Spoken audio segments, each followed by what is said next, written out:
The ballot or the bullet, freedom or death. We gas ourselves up, but we short on breath. Talking about we eating, but who we really cooking. Dreaming about greens, but ain't nobody looking. No land, no acres, no seeds in the ground. When the hunger hits, who's gonna be around? We starving every day, and it just ain't the food. Feeding the hood garbage, got 'em acting a fool. We flossing with rides, stunting with chains, but these bars we spitting just bring more pain. We guilty as hell, preaching all these lies, selling debt to the kids, and we acting surprised. We commercialize the pain, broadcast the grief, tell the youth to hustle, but hide the beef. We glorify the trap, invite them to the flames, just like Reagan brought the crack on planes back in the 80s when the streets got soaked. My people, my brothers, all got choked. Reagan said no trades, but we know the deal. He left us in the dirt. Man, that shit was real. I was just a shorty watching it unfold, old enough to see how we got sold. War on drugs, but it was war on us. Cops on our necks, no love, no trust.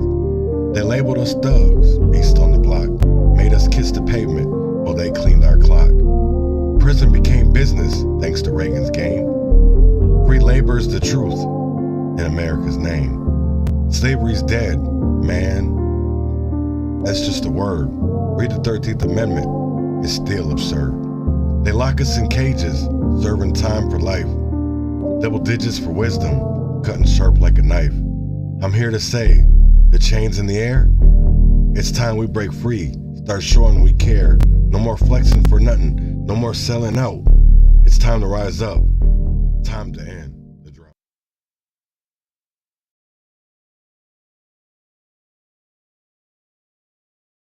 Good morning, good morning, good morning, good morning, good morning, good morning, and welcome to the Urban Conservative.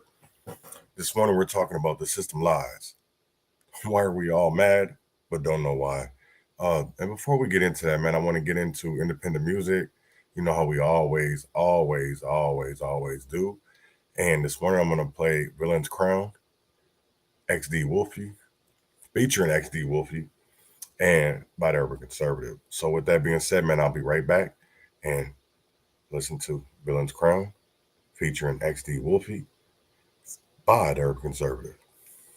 This will be your greatest challenge. Try to defeat me.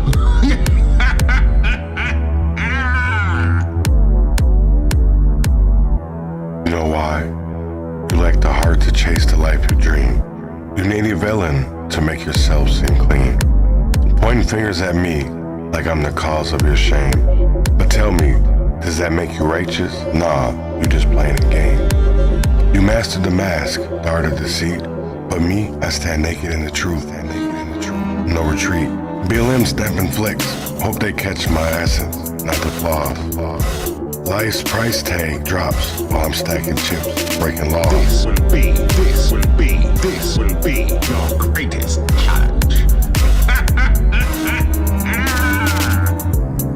Voices buzzing like static, I absorb the feedback. They throw shade, but I reflect it right back. Believe that. Pastor's pulpit empty, the body count rise. 16 souls lost, another mother's cry. Death on the rise. There's a battle raging. No one's truly secure. Gotta hustle till you crumble. Our life's allure. Eyes on me, they plotting to steal my crown. I tell them hungry wolves, my protection's never down. What I do, step out grind, try to make it right. They always need a scapegoat, someone to blame at night. Now I'm legit, a citizen paying his dues, but they still whisper my name like it's all new. Never broke bread with them, never shared a meal. There's envy's a poison, born from the loneliness they feel. And when you cut ties, suddenly you're fake. This will be your greatest challenge. Try to defeat me.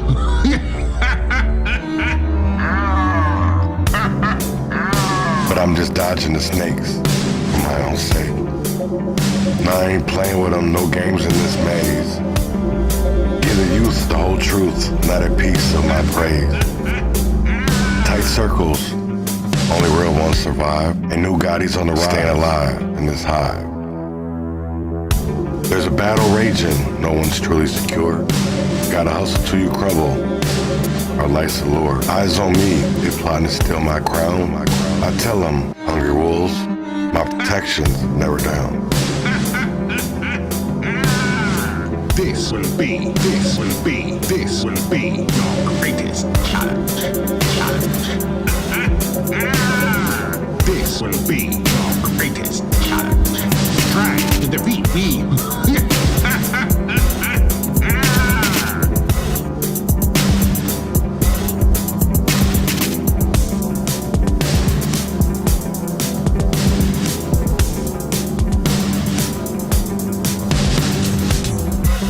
That done. All right, round two. Break it down for this town, you were bound to sound like king, so hold that crown on his brow like no foul can come up to his majesty. Now listen now how loud this crowd gets. You right, stand in the shadow of his lord, so survive this ordeal. Let you perpetuate on this scene, let it be clean.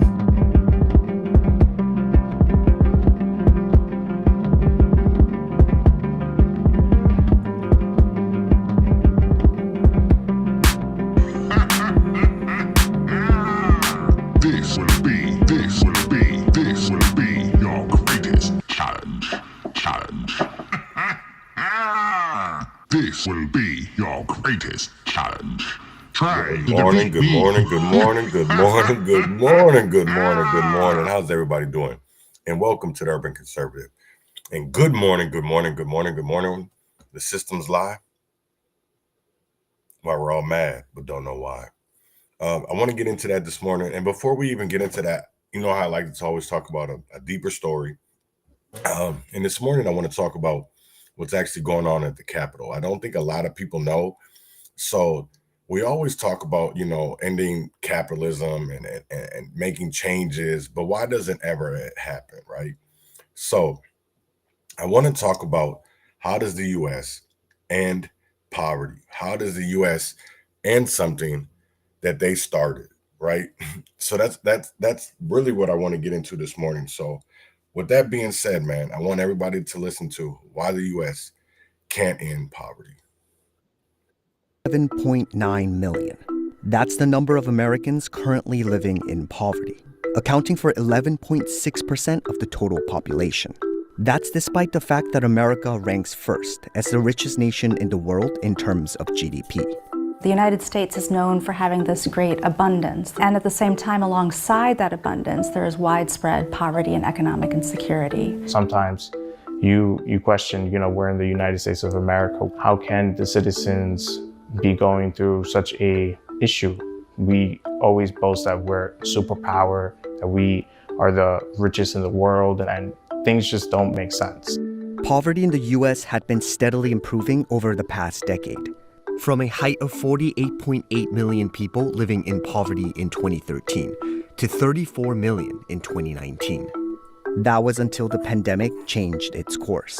COVID absolutely had a very deep impact on the access to employment and long-term employment for a number of families that were already vulnerable for various reasons.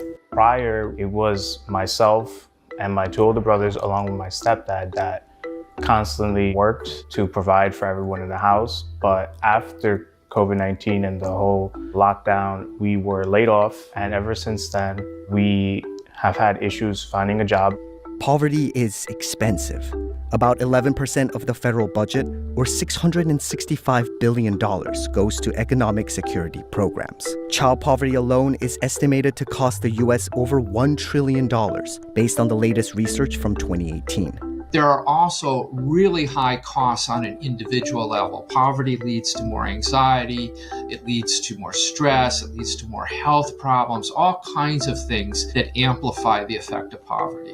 The feelings that you would usually encounter when you're in this position is mostly depression. Why can't I find a job? Why are we in this situation? We're trying our best, and sometimes it's just falling back down on our face. So how did poverty become such a big issue in the United States? And why is it so difficult to end it? Income inequality is one of the big reasons why the US suffers from such high rates of poverty. The income for the top 10% was more than 13 times higher than income at the bottom 10%, according to the US Census. We, unfortunately, in the United States are at the very high end in terms of income inequality. And so what happens is when the distance gets further and further away, the rungs on the ladder get further away, and it's harder for people to climb those rungs out of poverty into the middle and to the upper class. The pandemic has made inequality worse.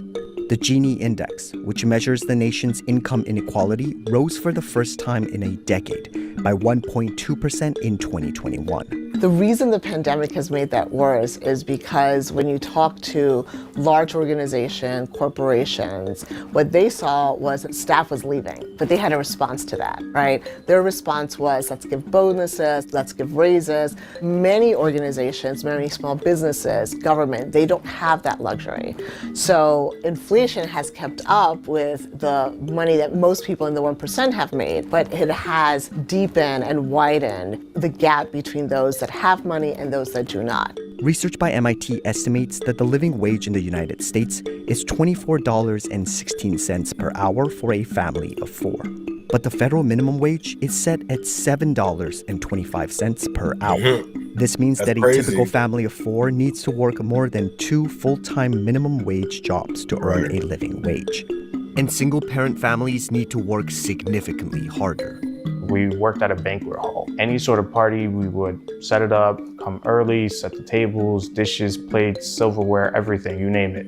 We worked for $15 an hour. It was really bad, I would say. We were really overworked. 13-hour shifts sometimes. We were really frustrated with where we were, but at the same time, Think about it. That's it was like, what do we do if we leave? You know, we were at that stage of like, you know, that's the one thing that I want to sit here and talk about, right? Is we sit here and we look at these systems, right? Why are we still in poverty? Why are we still doing? I feel like it's gotten it worse, right? So I want to break it down, the issues that I'm going to call it complain about, right? So environmental destruction. Climate change isn't some freak accident. It's not just bad luck. That's the planet's burning. That's the planet's burning. The system prioritizes endless growth and profit over sustainable living. Corporations strip the planet for resources, knowing damn well they're leaving behind pollution, depletion, and destruction. And then they slap a green label on their products, act like they're helping, and keep doing the same thing. Right? Here's the second part that people complain about, and there's no change, is social inequality, right? Poverty, homelessness, lack of health care. These aren't accidents either. The system was designed to make sure the rich get richer while the rest of us fight over crumbs. They convince us it's our fault or that we're not working hard enough. Meanwhile, they're out here breaking wealth off our struggles.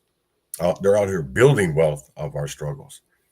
Political corruption. We all know, especially if you live in Minnesota, you know when I talk about political corruption and like what I'm talking about. So I wanted to go into it a little bit further, deeper today, right?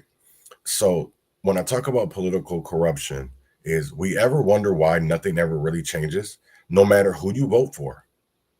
That's because money runs the show.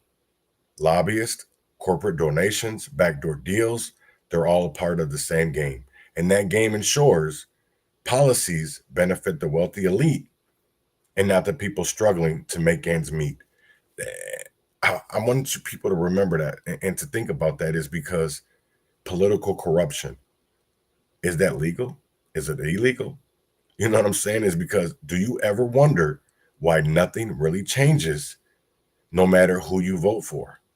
That's because money runs the show. Lobbyists, corporate donations, and backdoor deals.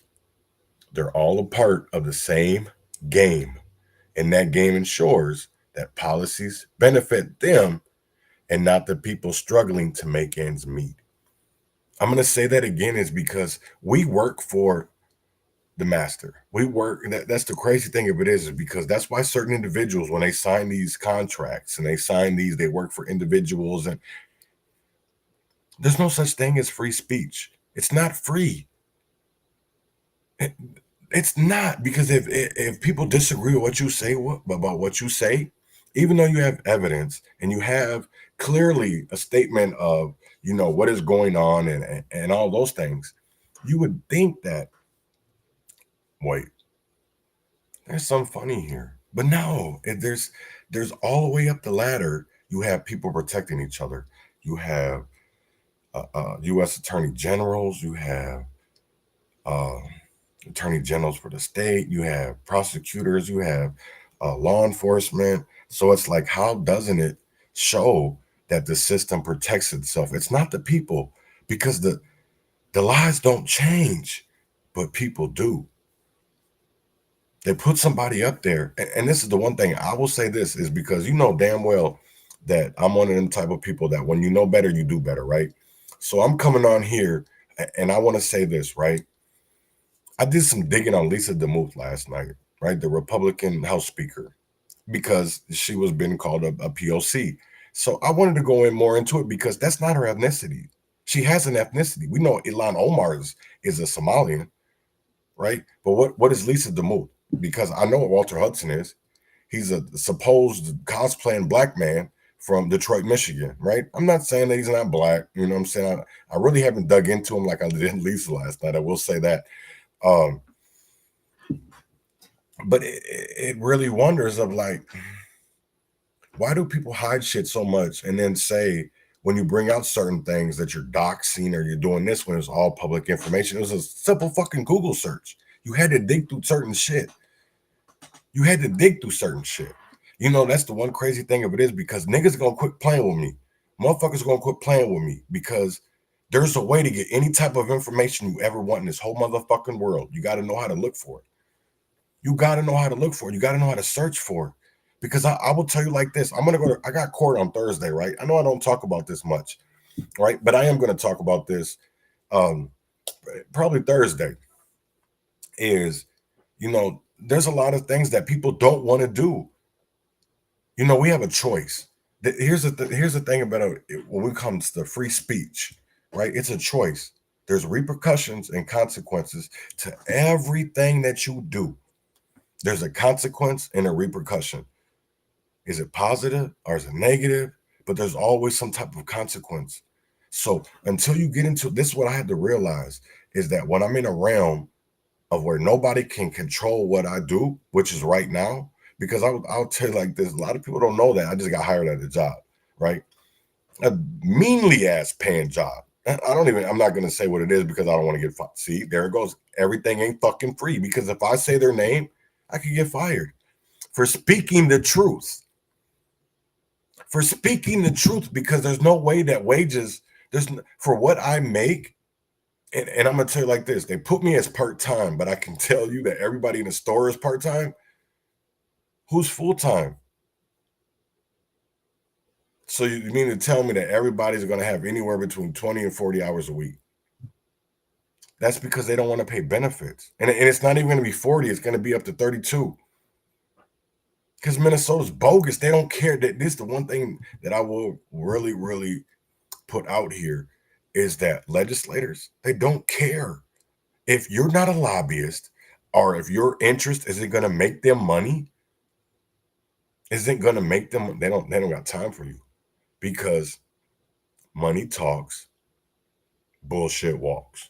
I'm going to say that again. Money talks and bullshit walks. Yeah, we hate this job, but we have to keep it to continue going. Problems with wages are especially worse for workers of certain races. If we're looking at the broader population of people who are poor or low income, meaning one emergency away from being poor, we're talking about approximately 140 million people. Out of the 140 million, well over 70 million people, well over half of that population are people of color. The U.S. also suffers from a lack of social safety nets that protect Americans from poverty. If you look at, for example, the amount of cash that people might get if they're low income, it's very, very minimal. Right now, we receive welfare, and it's roughly around $250 for my household of 7. And it actually has helped us a lot. Sometimes the numbers really don't make sense, because how can a large family just live off a couple $100s, especially now in this day and age where you go to the grocery store, you spend in a few items $100.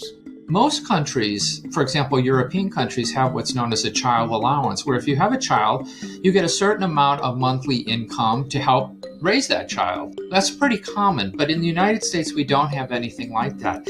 And in the United States, we don't have universal benefits, for example, health care or child care.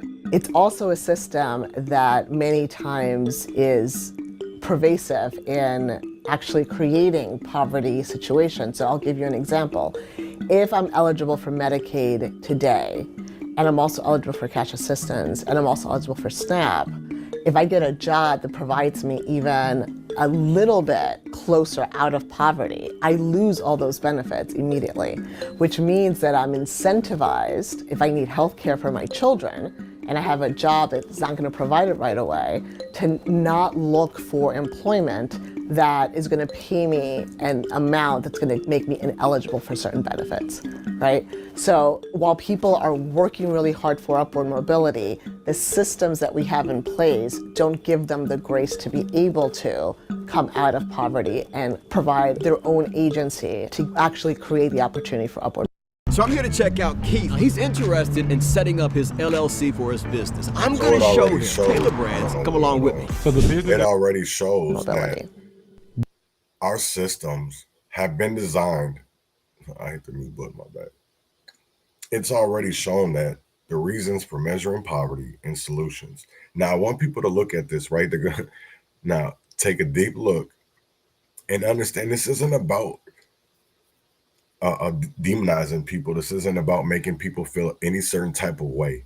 This is about putting the truth out here to making sure that everybody is feeling equal. So, because we've done DEI hires, right? But a lot of people consider that when they read the policies and the legislation, it's a lot of it is they didn't earn it.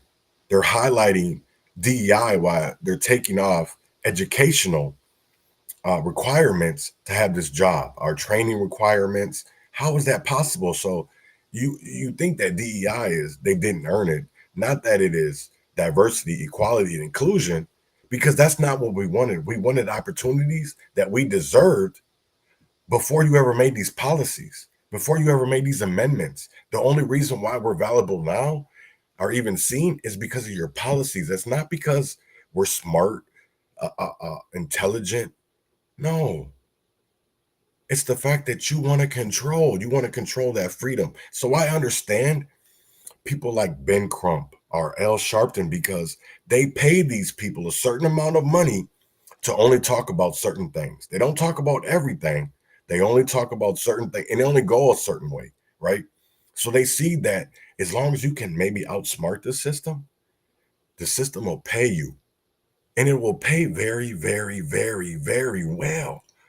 Very well. Because I'm even going to go, when I talk about my next story, right? Is how can we, as people, we got to understand.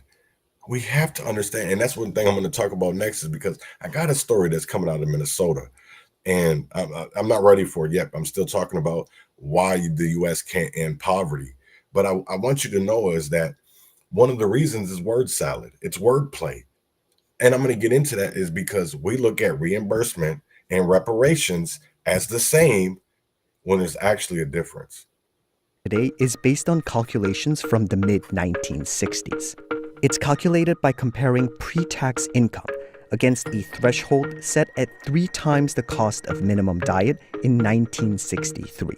A large number of federal programs still rely on this measure to figure out who is eligible for assistance and welfare. The researcher whose work became the basis of that measure never intended it to be used in the way that it currently is, both as a widespread measure of poverty, but then as the basis of all of these different social welfare programs and allocations of resources towards those programs. It doesn't take certain very obvious indicators into consideration. To start, it looks at pre-tax income, which is not what I'm taking home every day, so that doesn't make sense. It also doesn't look at different family compositions, which absolutely impacts how a family may spend money. If I am the type of family that has both of my parents living with me, I'm going to spend more. It doesn't look at expenses around food or childcare. So in many ways, it's incredibly out of date because it has not kept up with the way life has changed for most Americans. As a response to these criticisms, the Supplemental Poverty Measure was developed in 2011 as an improvement over the existing measure. It incorporates into the measurement both the cost of basic needs like food, clothing, utilities, but also government transfers and programs. So you could see the effect of government programs in addressing poverty and economic insecurity. It also takes into account geographical differences. So the supplemental poverty threshold is more of a range depending on where you live, your household size, and what your housing status is. So it is more comprehensive, and in that way it's an improvement on the official poverty measure. But some experts argue that even the Supplemental Poverty Measure isn't a perfect method.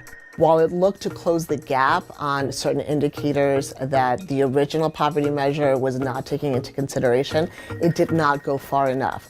Food is one of those places where we are still not taking into account what food may cost in a state like New York versus a state like Mississippi. So if you have a universal brush for the whole country, you're going to miss a number of people that are either at risk of falling into poverty or are already technically living in poverty but are not counted by the measure.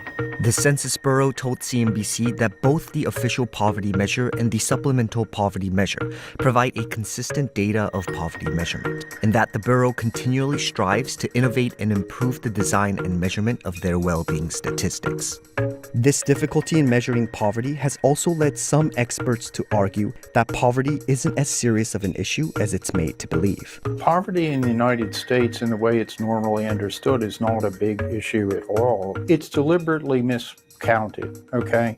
So the reality is that we have poverty in the United States because the Census Bureau ignores the entire welfare state when it goes to count poverty. You count poverty by saying, well, a household has an income, say, less than $26,000 a year, but all the welfare benefits, or 95% of the welfare benefits, are not counted. They also undercount earnings by about 50%. Therefore, you have a lot of poverty basically because most of the resources that these folks have are not counted. Unless we can get an accurate number of just how prevalent poverty is in the United States, attempting to eradicate it is close to impossible. When we don't have those numbers, a lot of folks who are making policy decisions are flying blind. Whether I'm a large corporation that is looking to invest in an organization or in a city, or whether I am a public official that is trying to figure out how much SNAP is enough SNAP. If I don't have a baseline, there's no way I'm ever going to be solving the problem. If COVID has proven anything, poverty is an issue that can be resolved with the right policy. Government assistance led to a significant decline in the supplemental poverty measure, lifting 45.4 million Americans out of poverty during the height of the pandemic. Policy, I would say, is one of our strongest tools in fully addressing and eradicating poverty. It is where we can define what the problems are, accurately measure what the problems are, and then design and implement the programs we need to address the true extent of poverty. Really good example that I'll use is that of the elderly. This is the one real success story in the United States, is we've really been able to reduce the poverty rates amongst the elderly as a result of primarily Social Security and Medicare. So if we didn't have those programs today, poverty rates for the elderly would go from about 10% to 40%. And that shows you the dramatic impact that government programs and policies can have on reducing poverty. Figuring out a more accurate method of measuring poverty is a vital step in eradicating the issue. I would begin with changing how we define and measure poverty to include the full extent of economic insecurity. Another way of measuring poverty, and this is a way that European countries and other countries use, is what's known as a relative measure. And so they say, if you fall below 50% of median income, then we're going to count you in poverty. So if the median income was $70,000 and you fell below $35,000, you'd be counted as being in poverty. More targeted social programs could also have a significant impact on the impoverished community. Some of those programs may include an expanded child tax credit, the kind of which we saw in 2021 when it was expanded during the pandemic. Raising the minimum wage immediately to at least $15 an hour, but then moving towards a living wage, and guaranteeing that everybody who wants to work can work as a guaranteed ability and access to a good paying job. I think a really straightforward solution that people have been talking about more recently is the idea of a universal basic income. So here the idea is that if poverty is a lack of income, then a very straightforward way is to transfer some income. Wow. Here's the analogy I would use to get people to shift their way of thinking. Yep. And it's the analogy of musical chairs. Okay. Let's say we have 10 people playing and 8 chairs available. Now, really who's going to win and lose at that game? Well, if we focus on the individual level factors, people that were in a bad position when the music stopped and so on. But if we focus on the structure of the game, then 2 people are going to lose out regardless of the individual attributes. And that's what's going on here in the United States. We're focusing on people aren't working hard enough, they're not doing this, they're not doing that, when really the problem is that there aren't enough chairs in the game. I like that thinking. I love that thinking, you know, the musical chairs, because that's the next thing that I want to get into, right? We talked about why the U.S. can't end poverty, right? But I want to talk about corruption, because it is legal in America, right? Political corruption is legal. And I don't think a lot of people fully understand that when we're talking about political corruption in America. So I want to talk about that a little bit when it comes to political corruption. So I'm going to talk about that because it is legal. And if we don't understand certain policies or statutes, we can't defeat them. So we have to work smarter, not harder. And that's how I was able to find Lisa DeMoops, because I have a team. I know I can't do it all myself.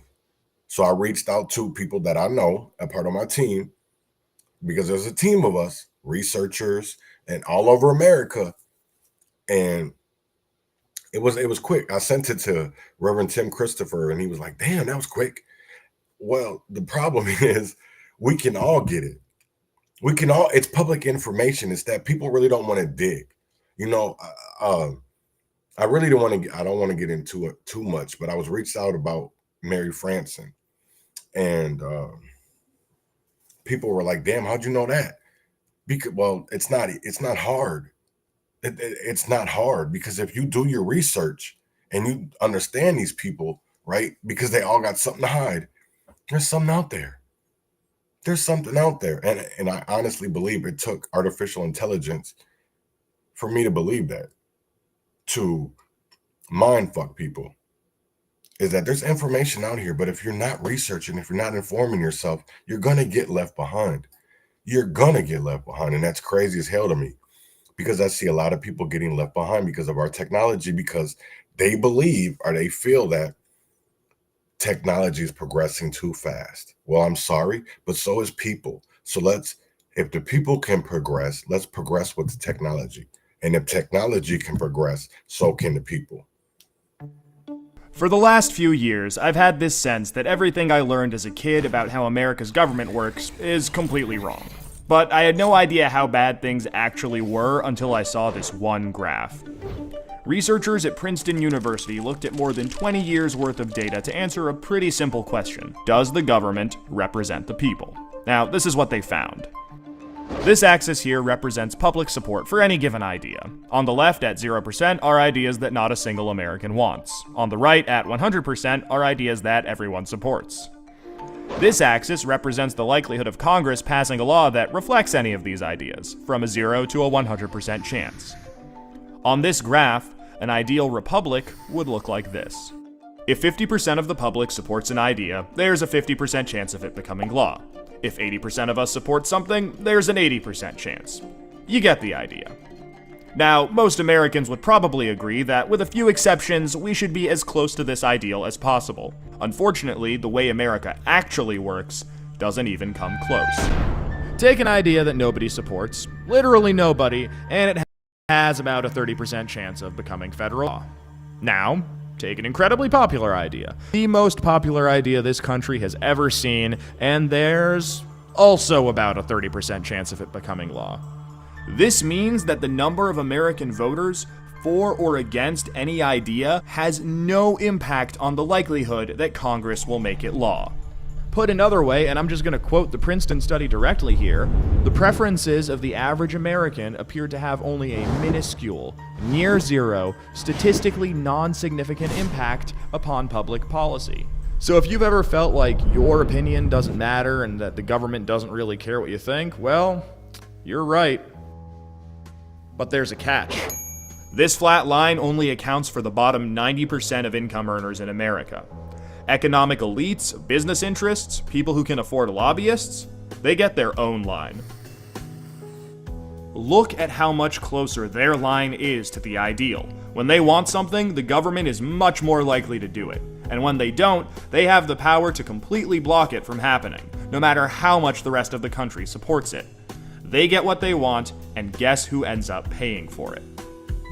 We pay for it with the most expensive healthcare in the world. We pay for it with a tax code that's a complete mess. We pay for it with internet that's slower and more expensive, with wasteful spending, a floundering education system, a catastrophic drug war, and 1 in 5 American children born into poverty. Almost every major issue we face as a nation can be traced back to this graph.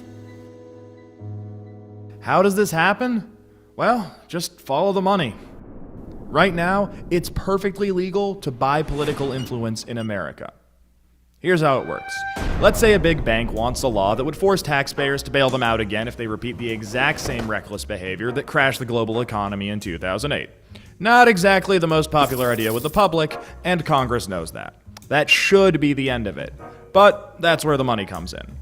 It's perfectly legal for our bank to hire a team of lobbyists whose entire job is to make sure that the government gives the bank what it wants. Then those lobbyists can track down members of Congress who regulate banks and help raise a ton of money for their re-election campaigns. It's perfectly legal for those lobbyists to offer those same politicians million-dollar jobs at their lobbying firm. Then, those lobbyists can literally write the language of this new bailout law themselves and hand it off to the politician they just buttered up with campaign money and lucrative job offers. And it's perfectly legal for those politicians to take the lobbyist-written language and sneak it through Congress at the last second.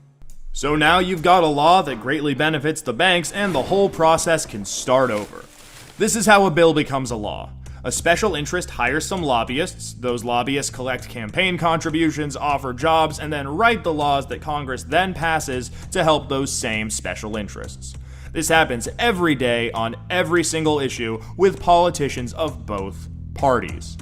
In the last 5 years alone, the 200 most politically active companies in the United States spent $5.8 billion influencing your government. Those same companies got $4.4 trillion in taxpayer support. And that's trillion, with a T. And that's just the top 200 companies. Never mind every other special interest, every union, every trade association, and every billionaire. Every single one of them can use their money to buy political influence. You know, there's this idea out there that this only became a problem after the Supreme Court's Citizens United decision in 2010. But the data goes back almost 40 years, and the results are clear. Corruption is legal in America. And as long as it is, anyone who can spend money to buy political influence will. The solution here isn't rocket science. Make corruption illegal. We already know Congress won't do it. I mean, one look at this chart will tell you that. What we need is a plan that lets us go around Congress and do what the American people do best. Fix this mess ourselves. Well, good news. We have that plan and it's already working. Now that we've got the problem covered, let us show you how to be part of the solution. So that's crazy how that corruption is legal in Minnesota, right? Legal corruption is legal in America, and political corruption. And why aren't we doing anything about it? That really makes me wonder, like, why aren't people helping out with the fraud shit? And I think because actually people are connected to it. And that's my problem with the way that our legislator is, right? Because I think, what's crazy is I'm going to get into this, and then I'm going to show something from Alpha News. There's Liz Collins, and they're talking about a program that is between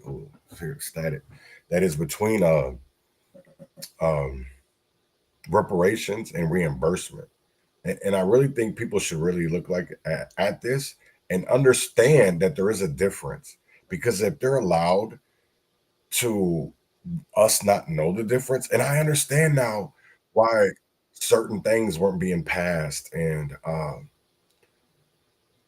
they're always trying to hold motherfuckers off and be like, oh, we're going to get it. That's because they already had programs in Minnesota that were named certain things. So this morning I dug up a little bit. I had to dig, and I found that if you name something that you can't go, like, how the Chinese have, they got a reparations bill, right? It's not actually reparations. It might be, that's what we'll call it. But it's not the same, because Minnesota till 2023, we had a reparations, right? But it's not the type of reparations that people think about what reparations is and what we talk about. So that's one thing that I want to get into, because listen to this mother who's mourning, right? And I'm sorry for Devin. And I do feel like we need to take crime and violence more serious, right?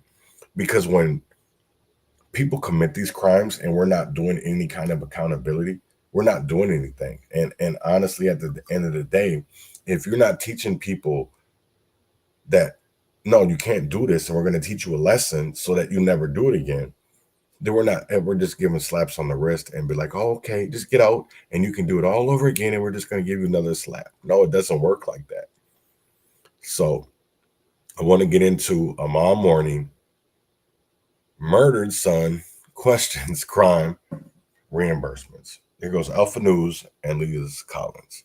A Minnesota man was murdered. Now his mom is sounding the alarm on a state program that she says is falling short when people need it most. Next. Kim Adams, good to see you. Thanks for being here. Thank you for having me. You've been living through, there's nothing else to call it, but an absolute nightmare. Your 27-year-old son, Devin, he was on his lunch break in a Fridley parking lot when he was murdered by a stranger. It was March of 2023 when Devin watched Johnson Sirleaf beating his girlfriend in a vehicle. Your son then walked over to help that woman and was shot and killed for it. As if this couldn't be more horrific, Sirleaf had a very long criminal record. We've spoke about that before. He had 8 felonies, and he should have been in prison at the time. Correct, Kim? Yeah, he definitely should have been in prison, and he was let out 4 months prior to killing my son. The writing was on the wall. We knew that he was going to continue his crimes, and they just let him out. And on the one side of this story, they're talking about the fact that crime has gone down in Minneapolis, which is, first of all, clearly not true. And all the jails are full, too. And he was one of the ones that should have stayed.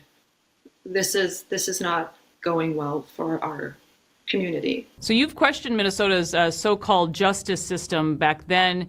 You now have even more questions surrounding what's called the Minnesota Crime Victims Reimbursement Program. Now, it's supposed to, quote, we're pulling right from their website here, help victims with their financial losses and aid in their recovery from a violent crime. Their mission is to reduce the economic impact of violent crime on victims and their families by providing direct financial assistance.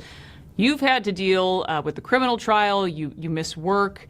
There's a lot happening financially, I think, that people do not fully realize. And this program is supposed to be there to help. Talk about what you've been through, how much you lost financially as a result of this horrific crime. So from the year prior to Devin being killed, and then the next year, I I was short $27,000. Of course, that is not what they paid me. They initially, after my first, the first time that I requested my reparations, I got a check for $1,461. And at that point, we talk about reparations, right? And I want to get a clear of what we mean, right, when we're talking about reparations. So I really want to get into that because I think, that's why people get confused of what's reparations and what's reimbursement. Because I want to go back a little bit and just see what she says, because I requested my reparations. Right. I got a check for $1,461. And now, see, the way she uses reparations, right, is the one thing, like, I will never understand is because how can certain families, because I know Vanessa Jensen's family, I know Anaya Allen's, Trinity Smith's, London Bean, the Davion. Do you know? I've never seen Alpha News or Liz Collins go talk to them, or the struggles.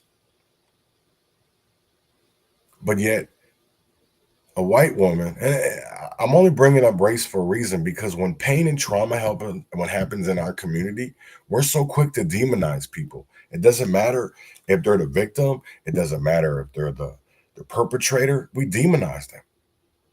Because somebody that I know in prison passed away over on James Avenue. I shouldn't say passed away, he was killed. That's the proper word to say. He was killed. The person who did it was arrested the other day. His name was Rico. And I met Rico in Rush City. And it's crazy to me how they're demonizing not the killer, but the victim. Yes, he has a past. That doesn't make a person who they are. And I think people look so much at our past that they don't see the present and the future.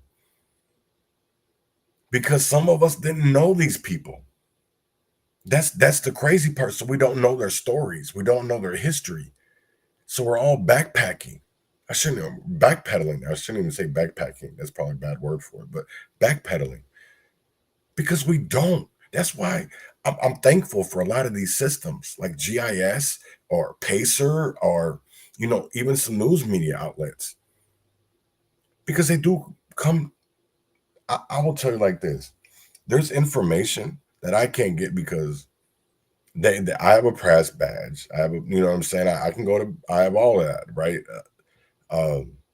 The media company I work for, I'm not paid. We're all volunteers. We all do this because we love it, right? The same thing with the music. That's why I want to take this, because we've done it so long for free that I believe that this is such a beautiful, beautiful system. And this is how America works. This is how dreams work. Because when you have a team, you can make that dream work because everybody plays their position. Nobody argues. You know what I'm saying? And it's really time. We're at 2025. We're still fighting the same shit that they were when George Floyd died. We're still fighting the same shit when Emmett Till died. Yeah, we passed the Civil Rights Bill. But that was just a Band-Aid. Let's go deeper so that we can actually, it's not just about, repairing the past. It's about repairing the future. Because even though I don't like her using the word reparations, I understand it. It's because she wants reparations for what the state did to her son. For not holding people accountable. The individual was allowed to kill her son for doing something right. So I get the point of her using reparations. I understand it.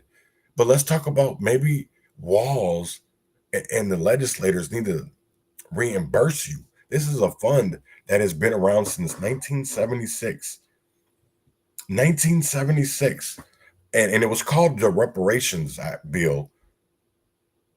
And just till 2 years ago,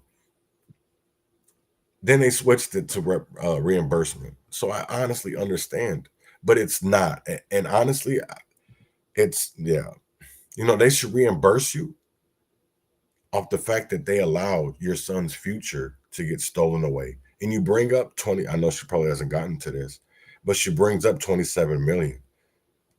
Our taxpayer dollars allowed for Minneapolis Police Department to run buck wild for years and nobody did nothing. So it's actually paying the Floyd family because they knew this was going to happen. They knew it was going to happen. And same thing with Justine Demond. That's why they gave her estate 20. And first of all, it's self-employed, right? It's self-insured, not employed, insured. There isn't no action for cities or no lawyer that works for, they have to pay all this money a month, insurance clause. That's why when it came to Dante Wright's family and you've seen the settlement, that's why it was so much different, because in Brooklyn Center could only pay out 3.5. They had to put reforms in there. They had to say that. And again, it was broken promises. If you have not seen people come out that have tried to make change, and I'm going to say try, because we were lying. Let me reverse that a little bit, because I know for myself that I was trying. See, I thought I was acknowledging that I was making a change. But I see, after reading and looking at everything, I was only trying because I was lying to myself. I thought I was fighting systemic racism. But see, I was fighting free speech. I was fighting the right for others to think whatever way they wanted to, their own opinion. It was their opinion. Even though I didn't like it, that's the one thing. I see all these posts on Twitter talking about nigger this, nigger that, kike, and all this shit. And, people complaining, blah, blah, blah, blah, blah. And even Stu Peters, I get mad at. But we should all know better. These are adults that had government jobs, that worked for the government. Myron Gaines worked in the feds and went to the army, I believe, or some shit. You know what I'm saying? Stu, everybody knows him. If you live in Minnesota, that's Focus. That was somebody that impersonated another person to get closer to Governor, who's the weed dude? He was a wrestler too, I think. Jesse Ventura. He got a colleague killed because he wanted to be above the law. He wanted to be above the law. We shouldn't support bad behavior. And what do? We support it because we don't know any better. Or is it because we're gullible and naive and we don't want to do better? There's a certain time where we have to face facts and say, motherfuckers are either naive or they're just complicit. They're a part of it, because niggas can't be that dumb. If I learned this, the crazy thing of it is, and I'll be honest, right? A lot of this shit, even when it comes to Bible, I learned a lot of this shit in solitary confinement. Nobody taught me, especially when it came to biblical. That was all, man. That was me. I was sitting in a 6x6, 23 hours a day, and I only got to read. So I had a choice of a Bible or some Western, some love shit. Come on, you can only jack off so many times, man. I'm gonna be honest. You can only jack your meat so many times in a day. You know what I'm saying? Like, you can only beat your meat to the beat so many times a day. You got to do something. You got to do something to bypass the time. You have to fill yourself with structure. You have to structure your day. So I used to sleep during the day and be up all night reading. I get up for breakfast, I get up for lunch, I get up for dinner, and then I'm sleeping. That's all I would do, because I'm gonna tell you like that. If you don't have structure in there, you ain't gonna make it. If you don't have structure. Because yes, I understand that there's situations of, like, in Fairbolt or Stillwater, and but what can you do? If you don't have people out here fighting for you, you're not gonna get anything. you're not going to get anything, because I'm going to tell you right now, when you're in there, they control. They control your choices. They control when you shit. They control when you eat. They control if you're going to get medical care. Your life is in other people's hands. And you depend on voters to write the policies to be able for everybody equally. That's what our amendment is. Our Constitution is for everybody. So why I understand when certain people go to it, it's like we have to start doing it for everybody equally. Just not make policies and amendments and bypass the problem and say, hey, it's solved. No, you're putting a Band-Aid on it because you wrote an amendment to cover up the bullshit that's already been done. No, we have to go back and eradicate it. We have to abolish the bullshit. You know what I'm saying? And I'm sorry, I've been on a rant. I know it's still about 6 minutes left of this. So I'm going to keep on letting go. And I was talking about reparations and reimbursement. And it's something serious, because words do matter. Words do matter because they like to use these words against us. When we're fighting for equality, when we're fighting to be seen equally, they use these words against us all the time. And then they want to throw in the big words. I shouldn't say it's big, but, no-knock warrants with exceptions. How you ban no-knock, but then add in exceptions? So really, no-knock is there, but it has to be done within these exceptions. Come on, man. You guys, these people, come on, man. It's all wordplay. And at that point, I was told that I would not be getting any more money. If you suffer from brain fog, difficulty concentrating, or mood or memory issues, please listen to me right now, because I want to tell you about 5 research back. And that took me 6 months just to get that. So I have over 75 emails back and forth throughout the last year and a half trying to get what I feel like is fair. And talk more about that, just the financial loss that you've been dealing with, and it's really remarkable that you've been able to continue pushing back on all of this and trying to get some answers, which it sounds like you have really yet to do. Yes. Well, I was completely offended by the fact that they are not treating people who are victims of crime, and that we have to fight so hard. There's a lot of other people who also have not gotten their reparations, but it's so emotionally and physically draining to constantly have to be on top of them and be on top of them and be on top of them. And a lot of times people just say, never mind, it's too much. And it really is too much.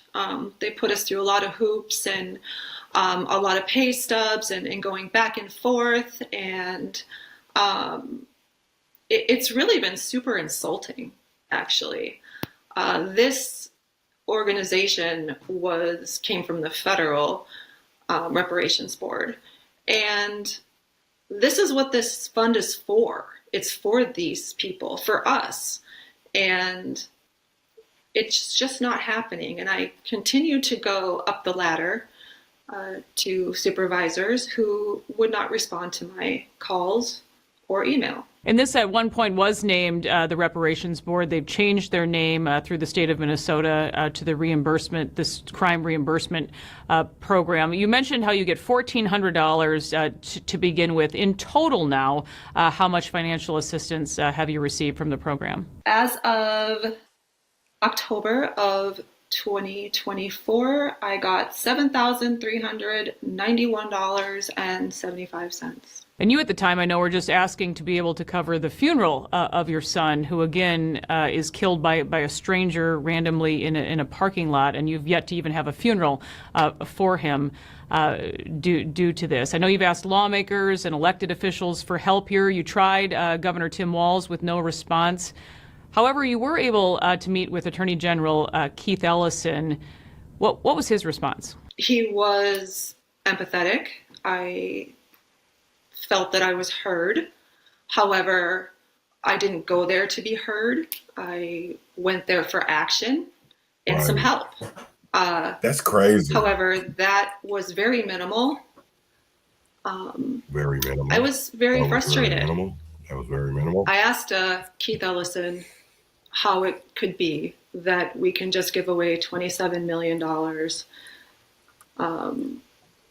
to one family and my son doesn't get anything. My son was white and he saved a Black woman's life. And these niggas here, man, I can't really do it at all. I feel like there's a lot of injustice and what some bad did you say? decision making. You have a white son and you said a Black woman that got killed? Minnesota. Fuck and it outta needs here. to stop.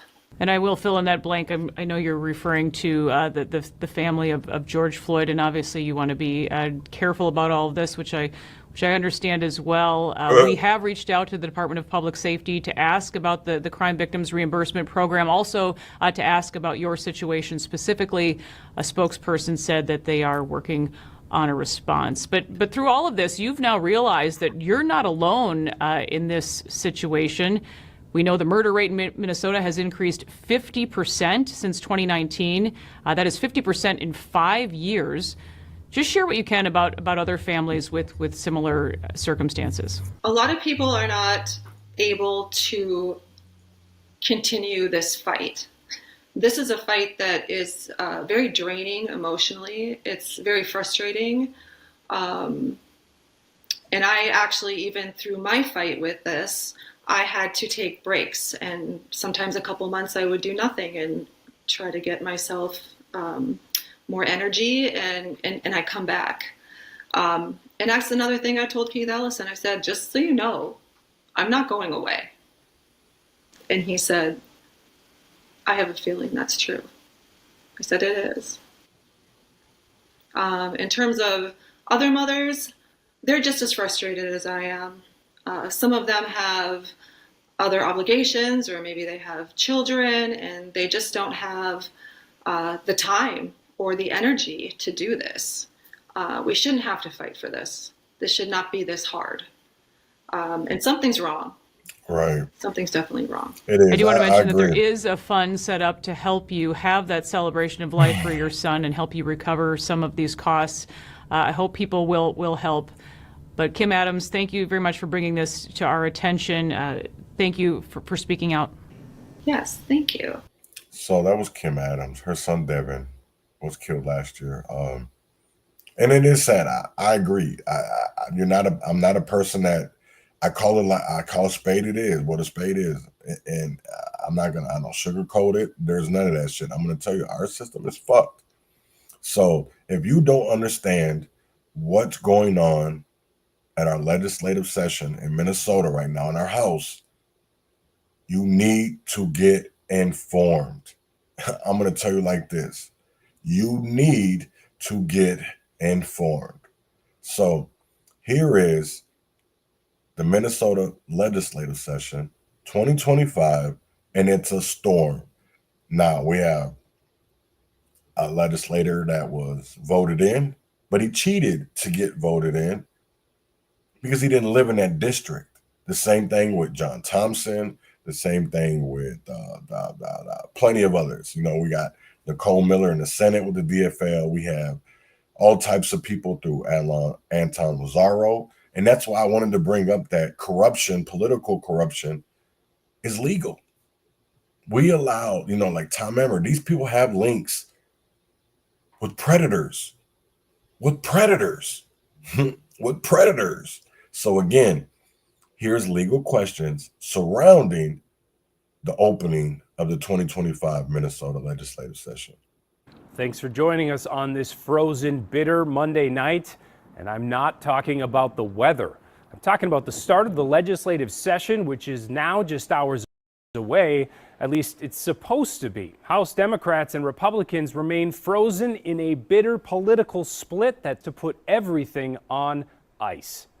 Things are so bad that House Democrats didn't wait to take the oath of office, doing so in secret yesterday. Why? So they can skip the ceremony tomorrow and attempt to freeze out Republicans who have plans to seize control and elect a speaker thanks to a temporary majority before a special election at the end of the month. So where does that leave us tonight? Danny kicks off our team coverage. That swearing-in ceremony last night happened outside of the state capitol, just down the street at the Minnesota History Center. The House DFL says that it was what they call an emergency move in the event that they do deny quorum tomorrow and decide to skip the first day of the 2025 legislative session.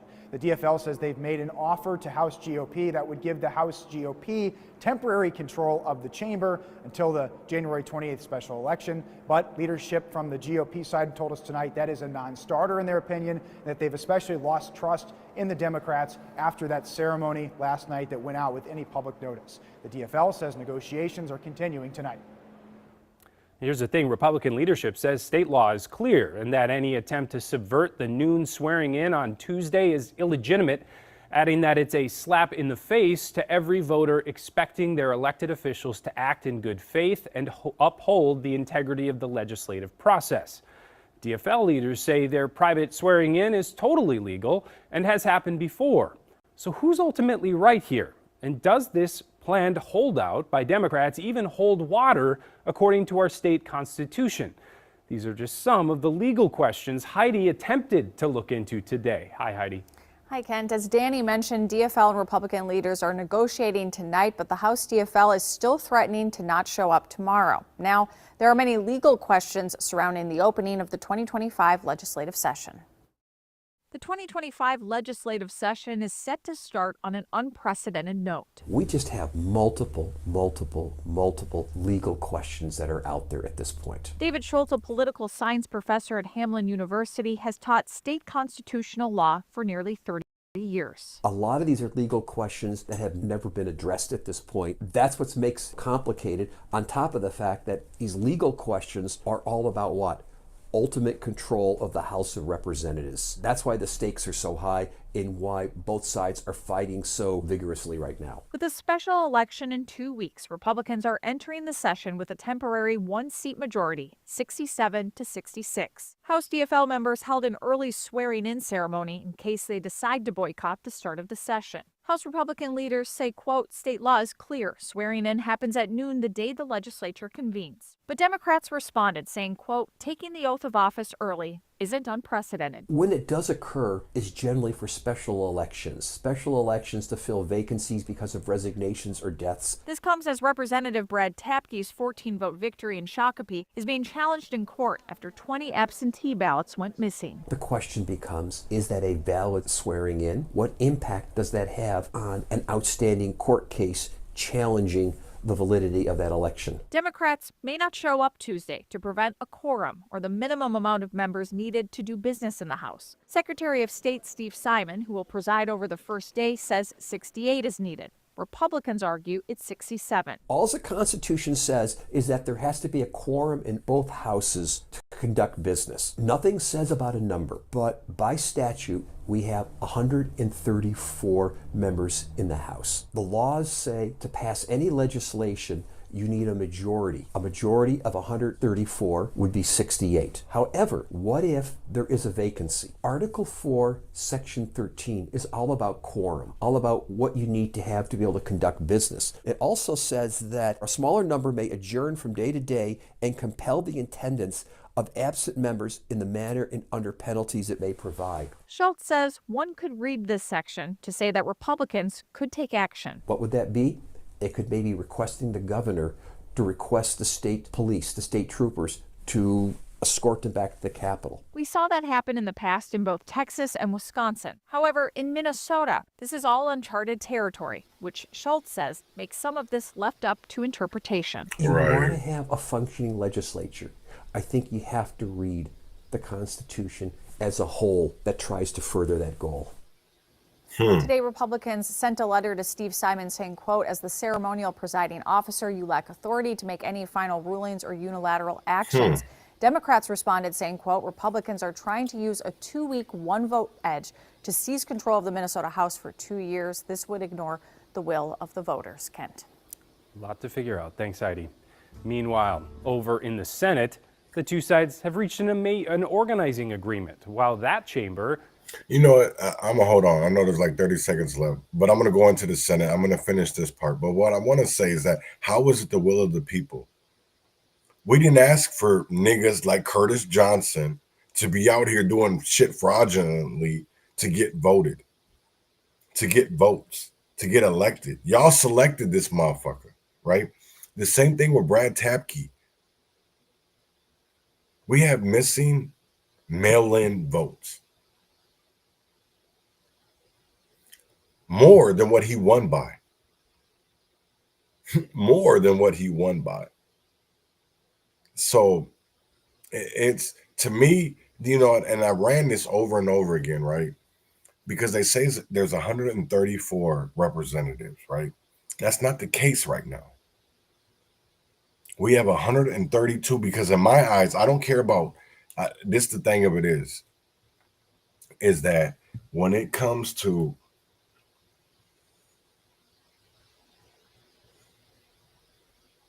wrong, you're wrong. It doesn't matter when, you're wrong. And why should we as voters have to, this is the one thing that I will say, because up in 54 in Minnesota, that district, I don't count Brad's election.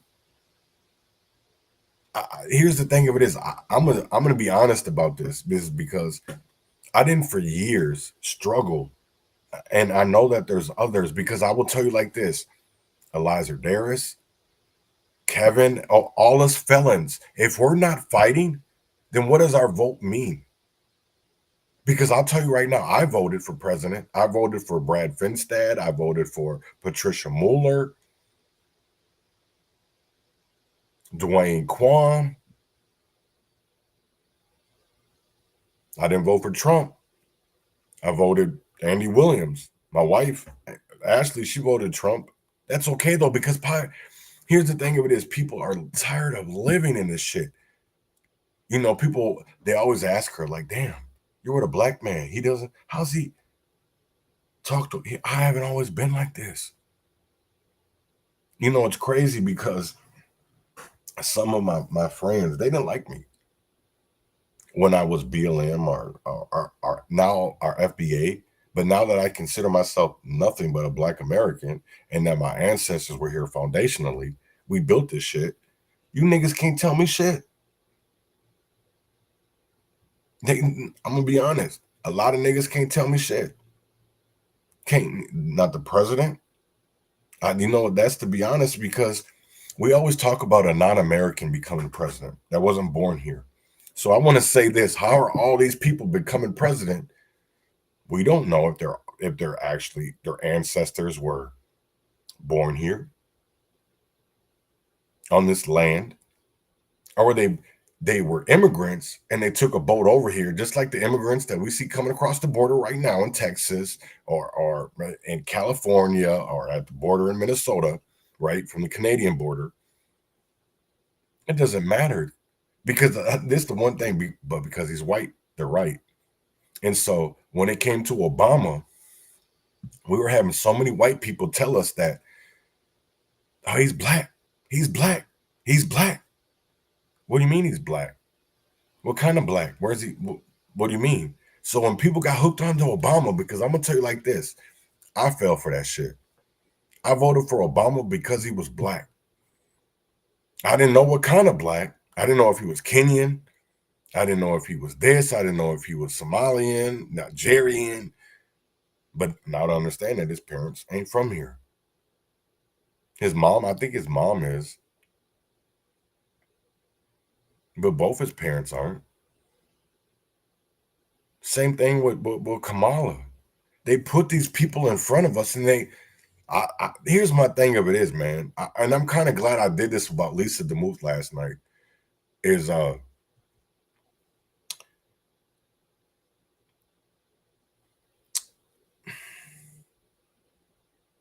because I wanted to be, you know, and I said because I heard a rumor, and I will say it's a rumor, that she wasn't black, that she was, I heard that she was Ethiopian. So I did my research, and I'm not saying I'm 100, but from what I can tell and what I've done, the research that I have done, is that her father is a black American. I can't speak about her kids. I don't know her situation. I know she's got a blended family. I know that her daughter looks just like her. She's a fucking spitting image. You know, I know there's white in her family. I know that her son Nick is white. If that nigga say he black, I'm done. I'm going in the house. I will never come out, because if individuals can, that nigga look white as hell. You know what I'm saying? And I hope to God that's her Nick DeMuth, her husband's junior. Because I will say this, is that if he is black, that is the whitest nigga I have ever seen in my motherfucking life. And I'm gonna tell you like this, is that when I saw Sir Major try to come at me, especially about Khalil, yo, no. And you're scamming the black community off of George Floyd's name? No, fuck that. You can't do that. So I really started to see things differently than a lot of people. Because our integrity and morals are different. But let me get back to the Senate. Is temporarily tied up at 33 seats apiece. Under that agreement, each caucus leader will appoint a co-presiding officer. Each committee has joint chairs. There's equal representation of DFL and GOP members on committees, and there will be no changes to Senate rules, they say, through 2025. That tie will be broken on January 28th after a special election to fill former DFL Senate Majority Leader Carrie Dietzig's seat following her death last month. In other news, Minnesota residents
Portable, easily fitting in your pocket.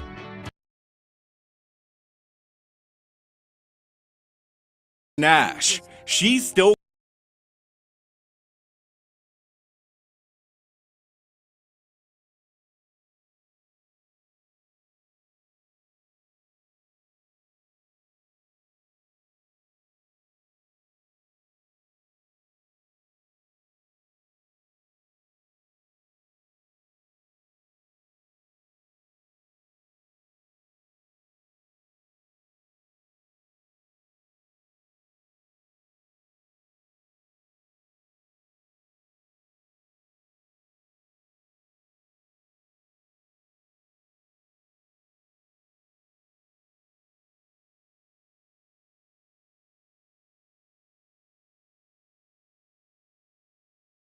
United States Justice Department releases a much anticipated first ever report on the 1921 Tulsa Race Massacre.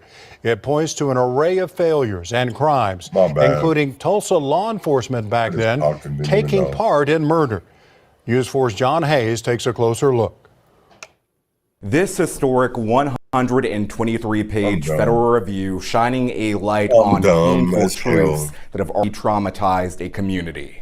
It's an ugly history that need to be shared. Reaction from Tulsa Race Massacre descendant Heather Nash. She's still combing through this Justice Department report. It calls the massacre horrific, killing hundreds, and so systematic and coordinated that it transcended mere mob violence, causing more than $32 million in damage to the Tulsa community known as Greenwood today. It legitimized our story from a federal level. The report says there's evidence Tulsa police officers and area guardsmen agreed to destroy Greenwood through arson, murder, and looting. That's a fact that I think America has to face. That's the ugly side. Officers deputized hundreds of white Tulsans with few questions, arming them with guns. One officer allegedly telling a white witness to, quote, go out and shoot any blank you see and the law will be behind you. Tulsa County Sheriff William McCullough took few steps to prevent violence, according to the report, admitting to sleeping through the massacre,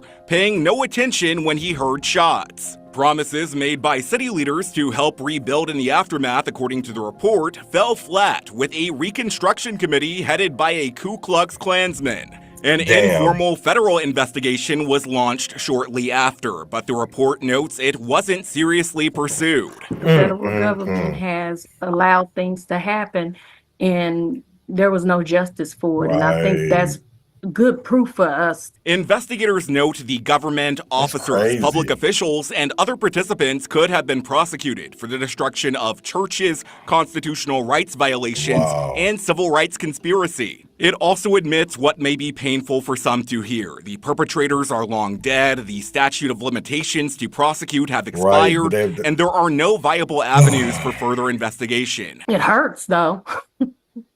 Because, I mean, we got robbed of generational wealth. In a statement to News 4, the city of Tulsa says it hasn't had the chance to review the report entirely, but one thing is undeniable. The Tulsa Race Massacre has had a generational impact that we can no longer ignore. The city says Monroe Nichols, its first elected black mayor, plans to lay out a path to repairing the damage in the coming weeks. I think he's smart enough to do it, and I think he can do it. John Hayes, Oklahoma's News 4. All right, John, thank you. The Assistant U.S. Attorney General is expected to address the report with members of the Greenwood District, the very few survivors. So when the prosecutor does release this, I do want to go through it because in my eyes, it's not about revenge. It's not about it's done in the past. There's nothing we can do about 1921. There's nobody that's alive that committed arson. There's nobody that committed murder, but there's family members. You know what I'm saying? There's people out here that have. So in my eyes, we can do something about it instead of just allowing for this fuck shit to keep on going on and looking the other direction and be like, well, there's nobody alive. Well, you killed people's family members and our government was involved. So why wouldn't you want to do the right thing and to pay people? Because I will tell you like this, is that there's a lot of situations where people were killed and we did nothing. We hide lynchings, we hide massacres, man-made lakes. We put graffiti on hills because most time niggas don't know about treaties, because before Minnesota was ever a state, we had treaties.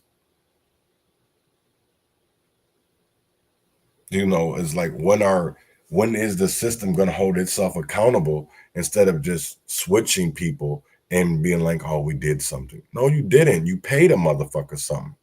It's not about you being accountable, because even when you do these punk ass settlements, there's NDAs. You never admit guilt. You never admit that something was wrong. So you just say that it was tragic. That's it. And it merely makes me wonder, like, why do people still keep on going for that shit? So listen to this, and I want you to watch what color this house is. It's because what have we all learned about DUC? Direct energy weapons. I've talked about this before. What do we talk about with direct energy weapons? Now, this is crazy, and I wanted to show this for a reason, is because with everything that I've always been told about with DUC, with direct energy weapons, is that it stays away from, because it's a laser, so it stays away from blue. Well, this house is blue, and why isn't it burned down? A family who ran for their lives as the Eaton fire threatened their neighborhood is now seeing their community for the first time. KCAL's Luzdelia Caballero live in Altadena with the blessing they found when they returned. Luzdelia. Yeah, and it truly is a blessing because we are on their street right now. Take a look at this home behind me, and it's more of the same as we continue moving on and about. And as we were driving up with them, they couldn't believe that there was just so much devastation. They looked to the left, they looked to the right, and there aren't any homes. And as we come closer and closer to homes, we just see just the level of devastation. This is a hose that families likely used to douse this home, and it was to no avail. And this family we found, well, you'll see in a bit, their home is fully intact. It is a miracle. Jacqueline Reed and her husband, Arthur Coleman, couldn't believe their eyes. I didn't see no house intact, absolutely not. But everything else around us, absolutely nothing. Out of dozens of homes on their block in Altadena, theirs is the only one standing. Nothing has not been touched inside. Absolutely nothing. I mean, hardly no burnt marks, no ashes. Reed says she got an evacuation alert on her phone last Tuesday and left with the essentials. I seen a ball of fire just rolled in there. I mean, it was going so fast. It's like, if you didn't get out, you would have been hurt. Wow. Some of the windows are cracked and looks like it's got some fractural cracks from this heat. So it looked like the foundation is probably compromised. And one of their cars in the garage are a total loss. What did you have in here? Well, we had a wash and dry, a couple of bicycles, some furniture was in here. And I mean, just both of you standing here, seeing your home, and then seeing that there are no standing homes around it. As far and wide as we can see. Nigga, that's a miracle. It's amazing. You know, that ain't no it's a fucking miracle, amazing. You know? A We gotta miracle start because connecting the the dots. inside is just how they left it. Wow. And while their home is standing, they say it's hardly home without those they love. It's just sad that this had to happen to this neighborhood. It's a blessing it's still there. You're loud. And you know, while they will be able to make memories likely sooner than their neighbors should they decide to come home a little earlier, just look at this. This is a swing in front of the home across the street. And this home, as you saw earlier, is gone. Just residents here who do have a home are looking at no electricity, dealing with no gas, obviously no internet, and no drinkable water. So this community is definitely going to have to face many more hardships until they can finally call this place home. Reporting live in Wow. And just to let you know that this community that has been burned down in California was a historical Black community, right? Was historical. And now it's demolished and demolished, right? Demolished. It's not there. So if we can eradicate whole towns with man-made lakes, why couldn't we demolish them with man-made fires? And what I mean by man-made is God didn't make DUC. He didn't make direct energy weapons. He gave the idea for somebody to use lasers to help the society. But they use it in the wrong way. And until we as people start calling these motherfuckers out, we're going to keep on living in it. And I don't understand is like, aren't people mad or are frustrated about living in this crap? Or are they okay with it? Because to me, it makes me feel like you're complicit. You know some shit. That's why I don't mind digging through certain people, is because at the end of the day, there is certain things that go on. And it really makes me wonder, like, what are we doing? Like, I don't get it. So, I just seen something come across and I want to watch it, right? So it's Democracy Now! And it's the headlines, right? It's the top headlines. And I want to watch it because of the simple fact of, are they talking about things that maybe we need to learn or discuss and people aren't, right? So I'm going to get to Democracy Now! Because I want to keep what's going on in the world. I want to know if we're under attack, if there's fires are all over the place and nobody cares. Well, I care. So let me get into that. Here goes Democracy Now! And we'll be right back right after this. This news is funded by viewers like you. Please support our work at democracynow.org/give. Welcome to Democracy Now!, democracynow.org, the War and Peace Report. I'm Amy Goodman. Qatar's foreign ministry says Israel and Hamas are closer to reaching a ceasefire and hostage deal in Gaza than at any time in the past. For the first time, delegations from Israel and Hamas are in the same building in Doha for negotiations, but they're not holding direct talks. Envoys of both President Biden and President-elect Trump are in Doha as well. On Monday, Biden spoke about the ceasefire talks in the final foreign policy speech of his presidency. The war between Israel and Hamas, we're on the brink of a proposal that I laid out in detail months ago, finally coming to fruition. Just last week, Biden notified Congress of a new $8 billion arms sale to Israel.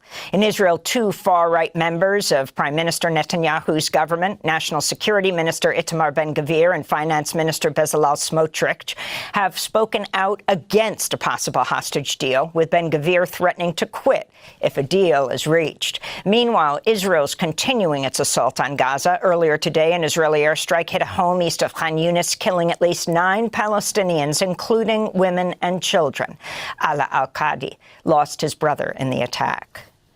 As you may know, he was we were displaced from Rafah, and he was staying with his in-laws. He was martyred along with his relatives, his brothers-in-law, wife, and his 20 days old newborn baby. Just today, we were scheduled to visit my father. We were saying, thank God, there will be a ceasefire, and we will all go back to Rafah. But my brother was not destined to return.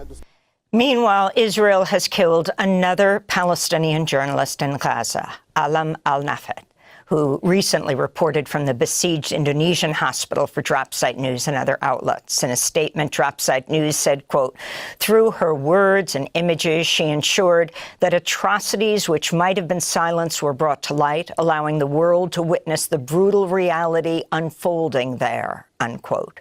Alam al-Nafet was killed as she was walking to Al-Shifa Hospital. In other news from Gaza, Palestinian fighters killed 5 Israeli soldiers in Beth Hanun in the northern Gaza Strip on Monday. 10 other soldiers were wounded. Nawaf Salam, the president of the International Court of Justice at The Hague, has been named Lebanon's new prime minister. He served on the ICJ since 2017. On Monday, Salam received the backing of a majority of lawmakers in Beirut. This comes less than a week after Lebanese lawmakers picked Joseph Aoun to be Lebanon's new president. The Los Angeles region is bracing for another 2 days of high winds that could bring what's been described as, quote, explosive fire growth. The National Weather Service predicts wind gusts up to 65 miles an hour. This comes as fire crews continue to battle the Palisades and Eaton fires and smaller blazes. A new fire in Ventura County burned 55 acres Monday. Over the past week, the fires have killed at least 24 people and left over 12,000 homes and other buildings destroyed or damaged. Meanwhile, a number of residents of Altadena have filed lawsuits against Southern California Edison. The devastating Eaton fire began in an area where witnesses say they saw sparks coming from the company's electrical lines. We'll have more on the fires later in the broadcast, speaking specifically about incarcerated firefighters. The Justice Department has released special counsel Jack Smith's report detailing what he called Donald Trump's, quote, criminal efforts to retain power after losing the 2020 election.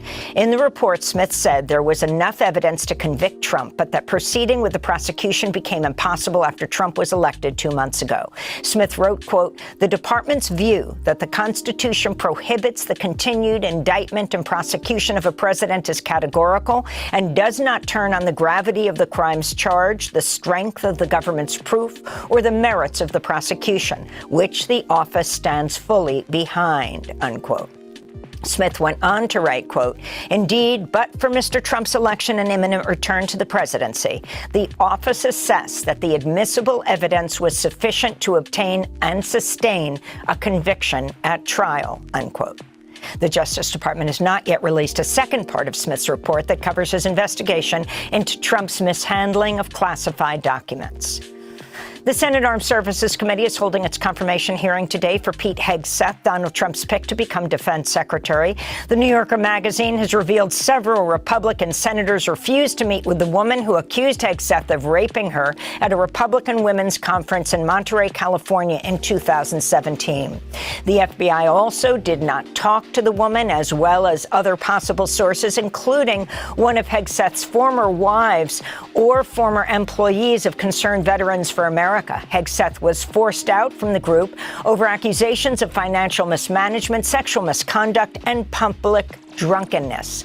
The New Yorker's Jane Mayer reports Hegseth's supporters have intimidated potential witnesses from speaking out against the former Fox News host. Mayer also reveals a group of conservative billionaires, including Bill Koch and Richard Uihlein, plan to spend $1 million to pressure Republican senators to support Hegseth. Confirmation hearings for Interior Secretary nominee Doug Burgum and Veterans Affairs Secretary nominee Doug Collins were scheduled for today, but have been postponed over paperwork, it said. The New York Times is reporting Donald Trump is expected to give Elon Musk, the world's richest man, office space in the White House complex to run the so-called Department of Government Efficiency, or DOGE. Musk, who has billions of dollars in government contracts, was the largest financial backer of Trump's campaign, has been regularly seen by his side at Mar-a-Lago since. What the fuck is wrong with that nigga? He looked like he got so much orange around his motherfucking face. Look at this shit. There's like, damn, that's crazy. You see, he go from red, I don't know what kind of fucking red, to just, look at that shit. That's wild. Maybe the picture's fucked up, but I'll be honest, this nigga ain't looking right. Is he healthy? I mean, we know he's 80, but is he all right? You all right, Trump? This motherfucker's old as fuck. Let's get back into it. They're conservative. The election. Meanwhile, tensions growing between Musk and former Trump advisor Steve Bannon. In a recent interview with an Italian newspaper, Bannon vowed to, quote, get Elon Musk kicked out, unquote, of Trump's inner circle. Bannon said, quote, he is a truly evil guy, a very bad guy, unquote. Bannon has criticized Musk's support of the H-1B visa program used by many tech companies to hire foreign-born workers. A federal judge has ordered the white supremacist group Patriot Front and its leader to pay some $2.8 million in damages for violating the civil rights of a black musician who was attacked by Patriot Front members in Boston's Back Bay in 2022. The attackers approached Charles Murrell as he was headed to perform at a July 4th event, pinned him to a lamppost, and kicked and punched him. They were also heard using a racist slur against Murrell. In the UK, 2 members of the direct action climate group Just Stop Oil were arrested after they spray painted the words 1.5 is dead on the grave of Charles Darwin at London's Westminster Abbey Monday. The protest follows the news last week that 2024 was the hottest year in human history, with the average global temperature rising by 1.6 degrees Celsius above pre-industrial levels. This is one of the activists. 2024 was the hottest year on record. We have already passed through the 1.5 degree that was supposed to keep us safe. Millions are being displaced, California is on fire, and 3/4 of all wildlife has disappeared since the 1970s. The activist later said she believed Charles Darwin would approve of their protest, quote, because he would be following the science and he would be as upset as us with the government for ignoring the science, unquote. President Biden announced federal student debt cancellation for another 150,000 borrowers Monday. The relief targets students who are defrauded by their institutions, people with permanent disabilities, and public service workers. The latest move brings the Biden administration's total student debt relief to some $183 billion for over 5 million borrowers. Student debt activists have been urging Biden to use all legal tools at his disposal to cancel more loans before Trump takes office, including for the most vulnerable debtors, such as older people. The far-right dominated Supreme Court in 2023 blocked Biden's plan that would have cut up to $20,000 in debt for over 40 million people each. And the youngest of the Freedom Riders, Charles Person, has died at 82.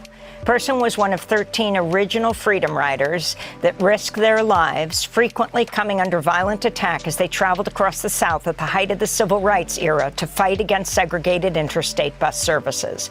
Charles Person was just 18, a freshman at Morehouse College, when he joined the Freedom Riders movement, boarding a New Orleans-bound Trailways bus in Washington, May 4th, 1961. Though the original journey was cut short after the Freedom Riders were repeatedly brutalized, including by Klansmen, it inspired hundreds of others to join the bus desegregation movement, ramping up political pressure on the Kennedy administration. Interstate buses and terminals were desegregated later that year in November. And those are some of the headlines. This is Democracy Now! Wow. So that was the world headlines, U.S. world. Been a hell of a day. Session starts in an hour and 15 minutes.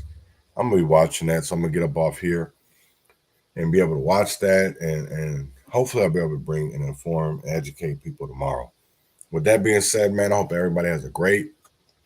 Hold on, before I even go on.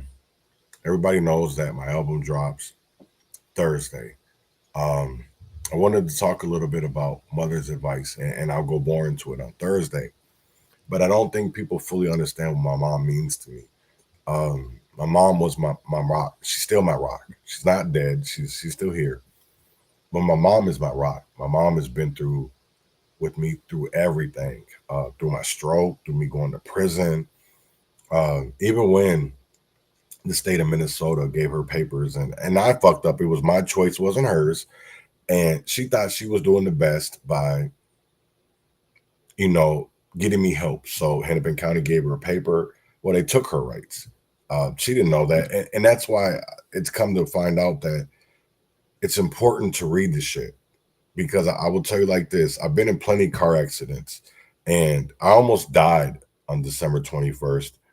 And I've never in my life have seen the shit that is going on with these insurance companies that I'm not understanding it. So my mom has always been there, And I love her. So with that being said, man, I want people to win or fail, freedom or jail, heaven or hell, and wish me well. Y'all have a great one, and I'll see you tomorrow, Wednesday, January 15th, 2025. See you tomorrow. Win or fail, freedom or jail, heaven or hell. And this is the Urban Conservative signing out. See y'all tomorrow. Listen to the words of the woman. Pendulums swing under domes of sweet sacrifice. They bear circumstances of urban tales. Only if you dare to dwell the power of motherhood. A love we know so well. I love you, Mom. Listen to the words of a woman. Listen to Mother's advice. Back in the day, me and Mama, we were tight. On them streets at 12, chasing dreams every night. Never thought I'd miss her face, but the struggle was real. No woman could replace her, that's the deal. Suspended from school, always causing a scene. But the big boys breaking rules, living the dream. We were poor, yeah, poorer than the rest. Blaming Mama when life put us to the test. Now I'm locked up thinking about the mess I made. Mama's love, even from afar, never did fade. Elementary days, who knew I'd see the pen? Running from the law, running from the law. Yeah, again and again. But Mama never gave up, she kept me in line. Even when I strayed, she stayed on my mind. A queen in my eyes, through thick and thin, raising me right, making sure I'd win. Pendulums swing under domes of sweet sacrifice. They bear circumstance of urban tales. Only if you dare to dwell the power of motherhood, love we know so well. Listen to the words of a woman, hear her speak. Listen to the words of a woman, listen to me. Listen to the one, listen to the, listen to the weak. Listen to the words of a, listen to the words of a, listen to the words of a, listen to the words of a, listen to the words of a, listen to the words of a, listen to the words of a, listen to the words of a, listen to the words of a, listen to the words of a woman. You're always gonna have options in the middle of the battle. But are you going to be up for the battle? Don't even engage in the A mother's advice. Gentle words with a soft voice. Under serious tones of critical cautionary tales to heed. Pendulums swing on. Try and explain nothing or these people are angry. That person's angry. Everybody's angry about something. And that's it at this day. But not let it replace her, that's the deal. Mother's advice. A queen in my eyes, through thick and thin. Mother's advice. Mother's advice. Mother's advice. Mother's advice. Queen in my eye, the queen in my eye, the queen in my eye. No woman could replace her. do not let it get yourself down because you feel guilty about not fulfilling someone else's expectations of what you should have